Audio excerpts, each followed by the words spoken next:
What's up everyone, and welcome back to the channel. Today we're diving into one of the craziest stories in rock history that literally almost never happened. And trust me, by the time we're done, you're gonna be blown away. Picture this. It's a cold, damp Tuesday night in March 1974. We're on the Sunset Strip in Los Angeles, at the legendary Whiskey A Go-Go. And honestly, this is where the magic goes down. This is the place where dreams were made and broken, where legends were born, and where some of the most epic moments in music history went down. The stage lights are blazing, that harsh, unforgiving white light that makes everyone look like a ghost. Backstage, there are three dudes huddled together. And bro, they are absolutely freaking out. Their names are Julian, Aaron, and Crow. They're a rock band called the Ember Roads, and they're about to get the biggest break of their entire lives. The kind of break that could change everything. The kind of break that could get them out of their dead-end jobs and into the big leagues. Out in the crowd, there are 200 people packed in like sardines. Denim jackets, leather vests, long hair, the whole classic rock vibe. The air smells like stale beer, worn-out carpet, and the metallic tang of cheap amplifiers. Everyone's buzzing with excitement. They paid $5 to be here, and they're ready to rock. They came to see a show, to forget their problems, to lose themselves in the music. But here's the problem, and it's a big one. Their lead guitarist, a guy named Mickey, is down for the count. He's got some nasty stomach flu that's been going around, and he literally cannot stand up. He's backstage looking like a ghost, pale as paper, sweating through his clothes, doubled over in pain. He tried twice to stand up and pick up his guitar. Twice his legs just gave out on him. This dude is in bad shape. And get this, the club manager, some burly dude in his 50s with a face like a bulldog who looks like he's been eating nails for breakfast, is not having it. He pulls the band aside 30 minutes before showtime and delivers the verdict with all the compassion of a guy reading a gas bill. "You go on in 20 minutes, he grunts at Aaron the bassist. "You don't go on, you don't get paid, and I never book you again. The headliner is going on at 11, with or without you. This isn't the charity ward, no mercy, right? This guy doesn't care about their problems, he's got a business to run." So Julian, the frontman, he's pacing back and forth like a caged animal. He's got this mess of dark curls and this lazy charisma that usually wins people over, but tonight, he looks like a man standing on the gallows. Aaron, the bassist, is just staring at the floor, completely defeated. And Crow, the drummer, he's the youngest of the group, the one who still believes in miracles, who still thinks that if you want something badly enough, you deserve it. Julian slams his fist against the wall. "We can't cancel. We play harder, we go out there with 2 guitars. But Aaron shakes his head. "Dude, we're dead without Mickey. It's just noise. We're gonna sound like garbage." Then Crow speaks up. He's like, "Just go out there and tell them the truth. That's all we got." Julian laughs, this bitter, hollow sound. "The truth? And ruin our shot?" Crow stands up. "The truth is all we got, man." So Julian does it. He walks out onto that stage alone. No band, no introduction, nothing. The crowd goes quiet, like, what's this guy doing? Where's the band? Julian grabs the microphone, and his voice is shaking. "All right, look, we got a problem. Our guitarist is sick. He can't go on, but we don't want to cancel. So, I'm gonna ask something that's probably gonna get me laughed off this stage." He takes a deep breath. "Is there anyone in this room who can play guitar?" And, bro, the room erupts. Not in a good way. People are laughing like, is this guy serious? The A&R dude from the record label is already looking at his watch. The journalist from the LA Times is smirking, leaning back in his booth like this is some kind of joke. Then Julian shouts, "I'm serious. Anyone?" 2 guys near the door start putting on their jackets. They're out. The whole thing is turning into a disaster. The headliner's manager is standing in the wings with a vicious grin on his face, loving every second of this train wreck. But then, something wild happens. From the back of the room, in a dark corner booth, a figure starts to move. He's tall, lanky, with this thin, almost gaunt face and long dark hair that curls at the collar. He's wearing a beat-up leather jacket, faded jeans, and boots that have seen better days. He's been sitting there all night, nursing a beer, not saying a word to anyone, just watching the whole scene unfold with this quiet, unreadable expression. He raises one hand, super casual, like it's no big deal, and he says, I can play a bit. You got a spare axe? His voice is low, but it cuts through the noise like a knife. The laughter dies instantly. It's replaced by a wave of murmurs and whispers. People turn to look at this stranger. Who is this dude? Some people think he's just a roadie. Others say he's just some guy off the street trying to get famous. He looks like a ghost, a man who just drifted in from the cold. Julian looks at him with this desperate hope flaring in his eyes. Get up here, man. The stranger doesn't rush. He doesn't run. He takes his time, weaving through the tables with this slow, deliberate pace, totally calm, like he's got all the time in the world. He steps onto the stage, picks up Mickey's Fender Stratocaster, and just holds it for a second. He's looking at it like it's an old friend he hasn't seen in years. He's not asking permission, he's just picking it up. He plucks a string, then another. His face, so grim and serious just a moment ago, relaxes a little. He adjusts the tuning pegs, quick and confident, like he's done this a million times. Then he plugs into the amp. The whole room is dead silent. The drummer, Crow, is frozen behind his kit. The stranger looks at him and says, "What are you playing?" Julian stammers, We were gonna do Slow Train by The Who, then some originals." The stranger nods. He flicks a switch on the Strat, and a low humming feedback fills the room. He looks at Crow. "All right, kid, just follow me. Don't rush the verse." He looks at Aaron. "And you, bro, keep the bottom down. Nice and simple." Then he turns to Julian. "Key? E major." The stranger nods again. He doesn't say he knows the song. He doesn't say he'll practice it. He just turns to the drummer and clicks his sticks once, twice, and counts it off. 4. And then, boom! The first chord hits, and it's like a thunderclap. No joke, you could feel it in your chest. It wasn't loud just because of the volume. It was loud because of the sheer, unadulterated force behind it. It was a sound that vibrated in your chest, that shook the floorboards, a sound that announced, without a single word, that something extraordinary was about to happen. The dude starts playing, and right away, everyone can tell this ain't just some random guy. His fingers are literally dancing on the fretboard, moving with this liquid, effortless precision, like they were born there. He's bending notes until they scream, letting them ring out in shimmering sustain, building this wall of sound that's just mindblowing. The two guys at the door, they freeze, coats half on, just standing there, staring at the stage like they've seen a ghost. The journalist? His smirk is gone. He's writing furiously in his notebook, his pen flying across the page. The A&R dude? He puts down his scotch and leans forward, his eyes wide, completely captivated. And the sound? It's like nothing anyone's ever heard. It's blues, but it's rock, but it's something else. Something old and primal, made of pure feeling.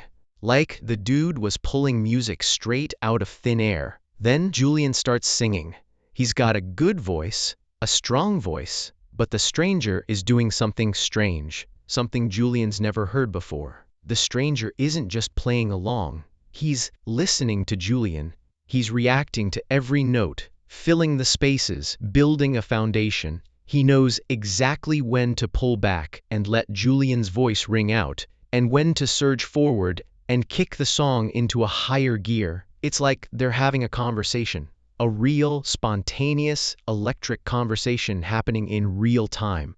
The second song is one of the band's originals, a messy, chaotic rock song with a long, rambling guitar solo section that they'd never quite managed to nail in the studio. But tonight, as they launch into it, something changes. When the solo section comes, the stranger steps forward. He closes his eyes, and for a moment, there's nothing but the hum of the amp. The whole room is waiting. Then he starts. It's not a fast solo. It's not showing off. It's a story. He starts with this simple, haunting melody, like a question hanging in the air.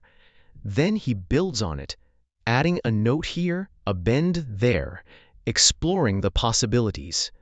He's drawing the crowd in, making them listen. He pulls the sound back to a whisper, and suddenly, boom! He launches into this blistering, jaw-dropping run of notes that's so fast and so clean, the audience literally gasps. His picking hand is a blur. Crow is grinning like a madman behind the drums. He's having the time of his life. Aaron is locked in, holding down the bass line with this newfound confidence, watching the stranger in complete awe. The stranger hits a single note, high and piercing, and lets it ring. He holds it, and he holds it, his face a mask of intense concentration, until the note seems to fill the entire room. He's feeding off the crowd's energy, and they're feeding off his. It's a mutual, unspoken pact of pure, unadulterated rock and roll. The song ends, and the crowd erupts. Not just applause, a roar, a primal scream of approval. The two guys at the door have turned around completely. The A&R dude is on his feet, applauding with the rest of them. The band is looking at each other, their faces a mixture of shock and pure elation. They know the stranger saved them. He gave them a second chance. Now, the third song. It's a slow, sludgy blues cover of a Robert Johnson tune. The kind of song that demands vulnerability and real emotional depth. The stranger doesn't attack it. He lets it breathe. He plays this subtle, haunting intro, his fingers whispering over the strings before the rest of the band joins in. And then, something unexpected happens. He starts to sing. His voice is low, gravelly, worn out like a man who's seen too much and felt too much. He's not trying to be a singer. He's just telling a story of heartbreak, loneliness, and this relentless, grinding hope that just won't die. The room goes dead silent. No one's cheering. Everyone's just listening, leaning forward, trying to catch every word, every inflection. It's a moment of complete, stark vulnerability. He sings the final line, and the guitar starts to feed back, this soft, mournful sigh. And then the song is over. The applause takes a second to start, but then it builds into this slow wave, this reverent thing that grows and grows until it's a thundering ovation. People are on their feet, clapping, screaming for more, and then, in the silence, a voice from the crowd cracks open with disbelief. "That's Jimmy Page. No way! No way!" The whisper spreads through the room like a shockwave. Jimmy Page? The guitar wizard from Led Zeppelin? The legend? That's the guy standing on stage? The journalist from the LA Times is on his feet, mouth open, notes forgotten. The A&R guy is staring, completely blown away. People are turning to each other, their faces a mix of shock and awe. Jimmy Page finally lowers the guitar. He looks out at the crowd, and for a moment, he just stands there, absorbing the weight of the moment, the strange, surreal power of this small, dark room on the Sunset Strip. Then he speaks. "I'm not trying to be a hero," he says, his voice low and hoarse. "I just heard the music, and I couldn't let it die in silence." He doesn't mention Zeppelin, doesn't talk about the fame, the drugs, the pressure, the way the band had consumed his life, how he'd lost himself in the process. He just turns to Julian. "You got a real fire, kid," he says, clapping him on the shoulder. "Don't let anyone put it out." He shakes Aaron's hand, gives a nod to Crow. Then he does something that everyone in that room will remember for the rest of their lives. He takes the guitar strap off and hands the Fender Stratocaster back to Julian. "Here," he says. "The next song is yours. I'm just the guy who held the guitar for a minute." And he starts to walk off stage, to disappear back into the anonymity of the crowd. But the crowd, they won't let him leave. They're on their feet, chanting his name. They want more. They want this incredible, impossible night to never end. Page pauses. He looks at the band. He looks at the crowd. He sees the pure, raw love in their eyes. And he turns back. A tiny, rare smile plays on his lips. "All right," he says. "One more." He launches into a version of Whole Lotta Love that's so intense, so raw, so explosive, it feels like the building is going to collapse under the sheer weight of it. It's a finale that leaves the audience breathless. The lights come up, and the band, the three young men and the legend, stand together, bowing to a standing ovation that seems to go on forever. Then, he's gone. Jimmy Page slips out the back door into the cold LA night. No bodyguards, no entourage, no one to meet him. Just a guy and his music. vanishing like a ghost. All that's left is the lingering echo of the guitar in the silent room. Julian Vance holds that Fender Stratocaster in his hands. It's a cheap beat-up guitar, maybe worth $100, but to Julian, it's worth the whole world. He looks at the A&R guy trying to push his way backstage, the journalist on his phone calling his editor, and realizes something. He doesn't want a record contract, not like that. He just wants to make music that feels like that. The kind of music that had the power to bring a legendary hermit out of his shell, the kind of music that could fill a room with pure, unadulterated joy. The Ember Roads did get a contract eventually. Their album wasn't a commercial hit. It didn't sell millions, but it became a cult classic. It was an album that captured the sound of that impossible night. They never saw Jimmy Page again, but they never forgot him. They never forgot that he was the one who walked out of the darkness to give them the light. Jimmy Page spent the rest of his life searching for a feeling as pure as what he found in that small, smelly club in Los Angeles.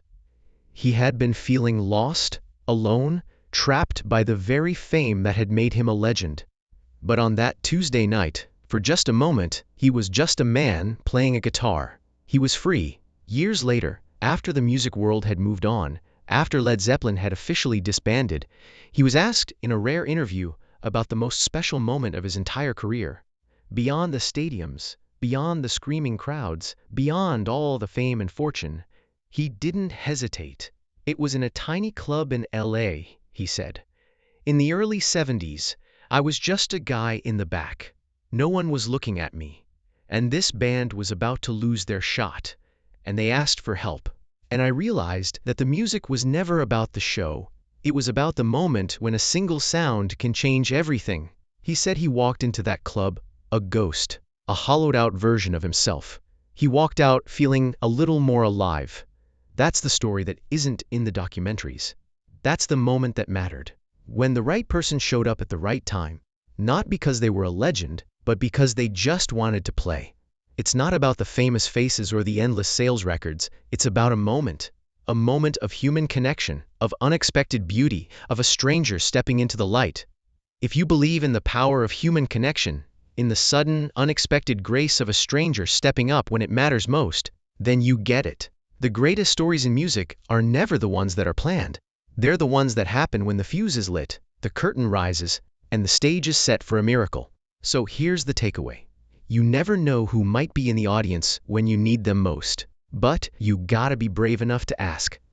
Thanks for watching, guys. If this story hit you, drop a like and share it with someone who still believes in rock and roll. And subscribe for more stories that'll blow your mind. See you in the next one. Peace.